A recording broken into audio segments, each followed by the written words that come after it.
Renungan Pagi. Tuhan selalu cukup. Filipi 4 ayat 19. Allahku akan memenuhi segala keperluanmu menurut kekayaan dan kemuliaannya dalam Kristus Yesus. Pernah nggak kita merasa khawatir soal kebutuhan hidup? Harga kebutuhan naik, gaji tidak naik, atau tabungan makin tipis. Firman Tuhan hari ini mengingatkan, kita punya Bapa yang tidak pernah kekurangan, dan Dia sanggup memenuhi segala keperluan kita. 1. Tuhan tahu apa yang kita butuhkan. Seorang ibu tidak perlu menunggu anaknya minta makan untuk tahu kalau anaknya lapar. Dia sudah menyiapkan makanan, bahkan sebelum anaknya sadar. Begitu juga Tuhan.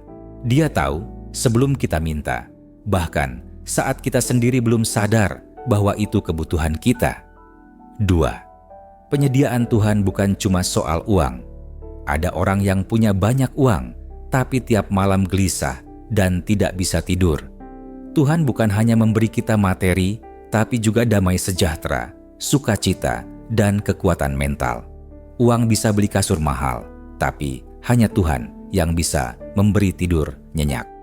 3. Sumbernya tidak pernah habis. Ita sering melihat saldo di rekening bank dan mulai khawatir. Tapi Tuhan bukan seperti rekening kita yang bisa habis. Dia seperti mata air yang tidak pernah kering. Bahkan ketika satu pintu tertutup, Dia bisa buka pintu lain. 4. Tuhan memakai cara yang kadang tidak masuk akal. Seorang yang kehabisan uang di jalan, tiba-tiba ditolong orang asing yang bahkan tidak dia kenal.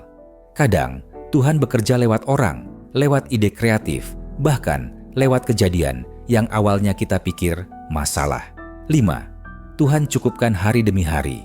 Waktu bangsa Israel di padang gurun, Tuhan beri makan mana setiap pagi, cukup untuk hari itu. Seperti kita masak nasi, kita masak untuk makan hari ini, bukan untuk setahun. Tuhan mau kita bergantung padanya setiap hari, bukan simpan sampai lupa percaya. 6. Berkat Tuhan selalu punya tujuan. Kalau kita dapat bonus di kerja, sering kita langsung pikir mau beli apa. Tapi coba bayangkan, kalau bonus itu bisa dipakai untuk menolong teman yang sedang kesulitan. Di situ kita jadi saluran berkat. Tuhan memberkati kita supaya kita bisa jadi berkat bagi orang lain. 7. Janji ini hanya ada dalam Kristus Yesus.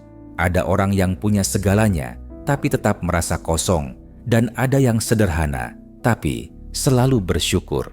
Kunci rasa cukup bukan jumlah barang, tapi siapa yang ada di hati kita. Yesus adalah sumber kepuasan sejati. Hari ini, apapun kekhawatiran kita soal kebutuhan hidup, pekerjaan, atau masa depan, ingatlah, Tuhan kita tidak pernah kekurangan, dan Dia sanggup memenuhi segala keperluan kita sesuai kekayaannya yang tidak terbatas. Tugas kita adalah percaya, mengandalkan Dia setiap hari, dan menjadi saluran berkat.